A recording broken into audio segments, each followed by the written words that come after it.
Hi guys, so nito na naman ako para mag-mini vlog. So mag-volleyball series na naman tayo syempre. At ayun na nga guys, so maglalaro kami dito sa Lotus Mall sa Imus. Ayan yung mga kasama ko, one team kami dito lagi sa Imus. Kasi naiilang pa rin ako pag nag-shuffle ako, di ko alam bakit. At ayun na nga guys, hindi pa kami pwede pumasok kasi bawal pa daw sabi ng guard. At nakakanibago lang kasi guys, sobrang aga namin makapunta dito. At ayun nga pala guys, si Julia ayan, kaya namin pinapalakpakan niya kasi tumaayan sa CR.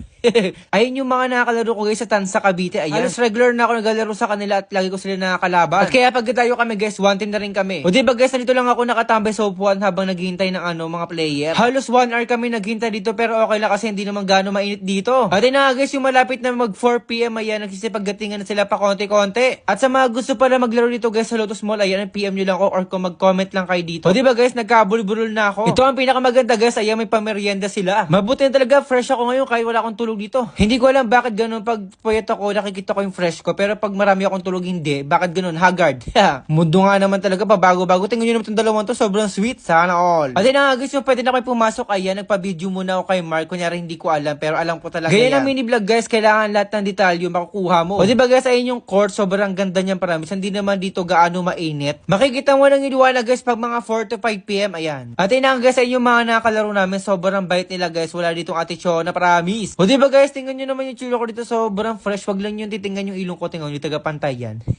Malay natin, paayos ko yan soon. At yun na guys, kumuha na ako ng pansit pero hindi ko din namin kasi maglalaro pa tayo ng volleyball, baka sumakit yung tiyan natin. Bagay ba sa akin mag food vlogger guys? Chari. At yun na nga guys, nagpalit muna ako ng jersey kasi ayoko ng sobrang pawis yung sinusuot ko kasi nakakairita. O diba guys, hindi na ako nadala guys, yung bumili ako ng Asics na sobrang mahal pero mabubutas din pala, Diyos ko Lord.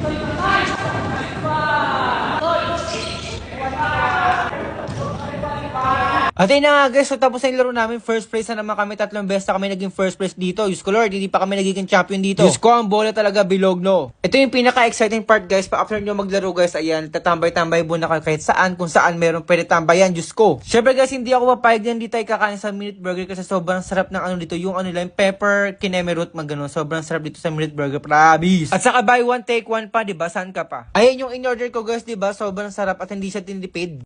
Yung son mo.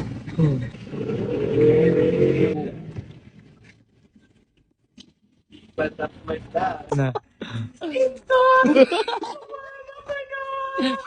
Bago kayo kukunin mo yung bago. Wow.